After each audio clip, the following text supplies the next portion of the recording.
I'm Crypto Pio, and today we are looking at the NFT drop on Nifty Gateway. However, I want to look at this through the lens of what's been going on in the NFT market as a whole. So it's been pretty interesting, and Nifty Gateway specifically has had a very vocal response from collectors. There's been a lot going on. So I want to look at this drop, and I want to use the results of this drop to help understand where the NFT market for Nifty Gateway is right now, right this second, and just kind of try to make heads or tails of what direction it's going to go in. So we've got three artists dropping today. The first two, Roger Kilimanjaro and Malavida, are doing their sophomore drops. They both dropped in January, which is, a lifetime ago. It's before NFTs like really blew up and became mainstream in February, and before the bubble, so to speak, that happened in March, where we saw inflated prices. We saw NFTs selling at ridiculous levels, $1 million drops left and right, very high mint counts on a ton of different NFTs. There was really a lot going on in March. We've now seen that bubble burst. And here in April, there's a lot of fear, uncertainty, doubt, also known as FUD, that I'm seeing in the Discord servers. I'm seeing people that seem to be dedicated NFT enthusiasts completely capitulate, abandon ship on NFTs altogether, saying things like, yeah, the art thing was fun while it lasted. I'm moving my money into other sources. And I think that this is sort of the game that you play when you look at NFTs as a pure investment. If you think about it, speculating on art is about the most speculative sort of place for you to put your money. Like, I don't think anybody would ever tell you that a safe place to put your money was in art speculation. It's one thing if you're like a billionaire and you can afford Jackson Pollock and Jean-Michel Basquiat and Van Gogh and the who's who, Picasso, the who's who of, blue chip, traditional, old world artists, where it's an absolute guarantee that their work will, outlast the test of time and appreciate forever. But that's a totally different ball game than buying a $1,000 piece of art on a site like Nifty Gateway in a brand new market, which is the NFT market. So when I'm looking at this, there's no doubt in my mind that NFTs are here to stay, that the system and structure of utilizing blockchain technology to allow artists to release their artwork and earn money for it, that's not going anywhere. The things that are, sort of in question is the dominance by Nifty Gateway as a marketplace. Like right now, I guess you could say that Nifty Gateway's in first place, but then again, OpenSea, Maker's Place, these other platforms, Super Rare, they're really strong competitors. Like no one is a clear-cut, number one winner. I'd say Nifty Gateway gets some of the bigger celebrity names. However, celebrity names are proving themselves to not necessarily attract collectors for the long term. We're not really seeing celebrity drops demonstrate the data, so to speak, that's going to point to them being valuable long term. It kind of is seeming like a cash grab. A lot of people that have been talking about NFTs that are collectors have been alluding to artist drops, musician artist drops, as being a cash grab. So A$AP Rocky, the Harlem rapper, released his NFT drop yesterday, and the open editions just flat didn't perform well.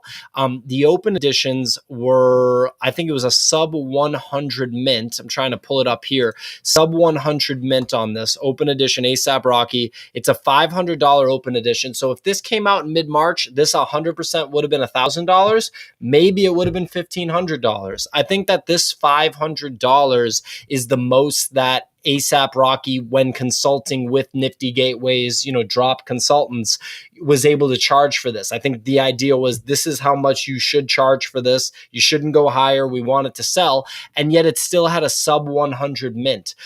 The theme of that drop is pretty interesting with like the crash test dummies. So, it's definitely a creative drop by A$AP Rocky, I think. But still the performance just isn't there. So we're 30 seconds away from today's drop. I'm really curious to see how the open editions do here. Like, I don't know how they're going to do. If you look at the previous drops by Kilimanjaro and by Malavida, they appreciated quite a bit, but that doesn't really say much because they were very low drop price, like sub $500 drop price, sub $300 drop price in January, which is a lifetime ago. So in terms of pricing, as the demand, as the excitement around NFTs started to happen, the norm for pricing became $1,000. That was just the absolute norm. Every single NFT that came out cost $1,000. And to ask a piece of art to appreciate when it initially cost $1,000 and Nifty Gateway is doing like 2 drops a day at this point. It used to be that a drop was kind of a big deal. It used to be that like 5-6 days a week, there were drops, single artist drops, maybe 2 artist drops. Now we're doing 2 drops a day. The afternoon drop is 1 artist. The evening drop is 3 artists. So there's just so much work coming out every single day. Artists are doing drops on different websites, multiple platforms. And it's just, it's going to be interesting to see how the price of discovery ends up playing out. The new norm might be $250. We might go back to $250 for an open edition price so that there's actually a little bit of room for it to go up.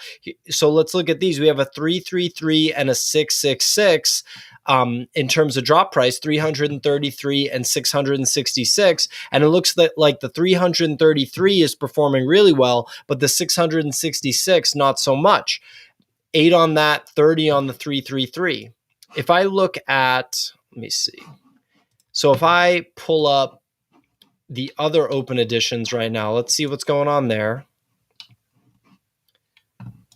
All right, Malavida, here we go, the open edition. So this is $1,000 open edition. That's asking a lot these days. If you're not like a blue chip artist, that's asking a lot. This is similar to when, like, for example, Beeple, who is a blue chip artist, put out his open edition in December. It was $1,000, and at that time, that was a big deal. We hadn't really there weren't a lot of $1,000 drops before that. He's one of the few artists that warranted $1,000 drop. For the month of February, for the month of March, $1,000 was absolutely the norm. And now it's looking like that might be too expensive if there's not like a guaranteed big name behind it. So we have 16 editions minted here, about 2 minutes into the 5-minute open edition. We have just under 3 minutes left. Let's click out of that. Let's click out of Roger's previous drop 2. And we're looking at how many on Rogers? We are looking at, my light just went out there. We're looking at 51 on the 333 and 15 on the 666. So, it's not lighting the world on fire. And let's look at the last one. Gap, okay. $325 here and $555. Something interesting. This is Ethereum being depicted. It's the logo of the cryptocurrency Ethereum. We've seen a lot of NFT artwork that features the Bitcoin logo, but we haven't seen that much that features the Ethereum logo. So, who knows? Maybe the Ethereum thing will work. This is pretty cool. It's like mint candies that are in the shape of the Ethereum logo. I don't know. Especially at the $325 price point, you might be looking at a decent appreciation rate. It's also called minting. I think that's pretty cool. All right, 30. Yeah, let's check back in on Roger. Check back in on Malavida. 57 on Bright Future at 333, 18 at 1,000 for Malavida. And to keep in mind, like a comparison point, this was a hyped up drop, Slime Sunday and Blau. So it's definitely a much bigger named artist. But in the heat of everything costing $1,000, they put out their drop Faces for $333, and it minted almost 5,000 mints. So that's a lot more sales volume. That's crazy sales volume compared to what we have going on here. It's just going to be very interesting to see how it plays out. Again, the NFT market is not going to go away. Skeptics might go on social media platforms. You might see it on TV saying like, oh, NFTs are done. It was fun while it lasted, but that's not going to be the case. And I think that, even if there's like a really bad bear market where only the true collectors hang out, it can kind of be the same idea as when Bitcoin, for example, in like 2013, its first bull run to its first major 80-90% drawdown shook out a lot of people that, thought it was a bubble, thought that it was fun while it lasted, thought that it crashed. Then you fast forward 4 years, it, hits $20,000, same thing happens. And now here we are 4 years later. But I think the general awareness of the cyclical nature of it is going to keep a lot more people in it this time. Like, people won't write it off. And I think NFTs are sort of like the first edition, the first cycle of Bitcoin, where they're going to say that it's a fad. But the reality is the technology is just too useful. The use case for the technology is just too strong. So at the end of the day, like, the NFT technology and artists using NFTs to put out their artwork just isn't going to go anywhere. But maybe price discovery leads us to $100 being the drop price, because then there's enough room for appreciation. And maybe we'll see artists putting things out at $200. Like, we don't know. We don't know if $1,000 is going to make sense. If you look here, Kilimanjaro collections closed, $333 times 75 mints. So 333 times 75, 25 grand, and 666 times 31. 20,000. So under 50,000 for Kilimanjaro's open editions, and then about $26,000 here. So yeah, I mean, we're seeing a bit of a drawdown in demand too, because I think people are nervous about putting more money in. With these low mints, only 15 mints on a piece that costs 555, if anything, which is like a mint of the Ethereum logo. This one could rip. I think both of these could rip for sure. It's also a new artist, their first drop, and it's really cool. We'll have to watch these, and it should be interesting. It's going to be wild to see which artists really benefited from this, because when an artist dropped had a major impact on everything. Like, for example, Micah Johnson's first drop happened right as the NFT hype was going off. NASA tweeted about it. The piece was amazing. It was kind of this perfect storm of just one piece being sold for $1,000 open edition, and it turned out to be a $1.4 million drop. 1,400 mints came out of that piece, and that's Genesis 1 that I'm talking about. He just dropped the second chapter in the Aku series on Sunday, which I picked up, and that was like 700 mints. So it was basically cut in half. Still super strong performance by Micah. Hats off to Micah. Congratulations. I put out a video, artist profile on him the day after. But I'm just trying to point out that when artists drop has a huge impact. One that I can think of off the top of my head, because I bought it, is the Matt Gondek Pink Panther piece. I think it's called, what is it called? The Best Revenge. Here it is. So let's look at how many, because this cost $1,000 when it came out. It's cratered to 319. I love it. I think it's one of the coolest pieces on Nifty Gateway, and I think that long term, I'm into it. I'm down.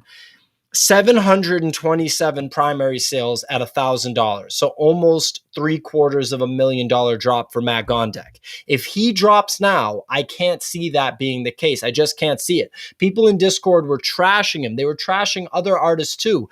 And I really don't get that. I think that's kind of like an immature thing that some people on Discord are doing. They're getting mad at the artists for not going into Discord, not engaging with them, not trying to build a Discord community or an online community for collectors. And I understand why that would be a desirable outcome for a collector. But at the same time, the artist didn't sign up for that. The artist signed up to make this piece of art and to sell it on Nifty Gateway, which they did, and you bought it. They didn't owe you like a phone call or like a Slack channel or something, like a Discord channel where you're talking to each other. So there's really a lot that's going on in the Nifty Gateway community in general. I think a lot of people need to figure out if they're in NFTs for the right reasons. I think if they were thinking that this was a get-rich-quick scheme or a way to make a quick buck, it's really not. Like if someone went to Cuba and went to an art fair and bought a really cool piece of art there for $500, I don't think that they would expect to then come back to the United States and flip that physical canvas for $750, right? They'd probably put it on their wall and that's where it would live. And I know that display technology hasn't caught up to the NFT technology yet, but you better believe it already is being developed. You can already buy some solid displays. There's people on Twitter posting awesome displays every day, and that's only going to become more common. So that's not, a take, that's not an argument that really is justifiable. And yeah, we really don't know what's going to come of the pricing, but at the end of the day, the market will remain. And I think that people that were in it for the wrong reasons will leave. But then the real enthusiasts, the collectors, just like there's collectors of trading cards, there's collectors of, movie collectibles and stuff like that. Those folks will remain. They will keep the market alive. Platforms like Nifty Gateway will stick around. But there has been a lot of talk about customer service issues. So I think something needs to step up with Nifty Gateway too. So I'm going to do a deeper dive into this stuff in the coming days, like a deeper dive into the current state of the Nifty Gateway NFT community and just the NFT community as a whole. And we'll kind of explore further. So this is Escape Velocity. I'm Crypto Pio. Thanks for watching this Drop Watch. Stay tuned.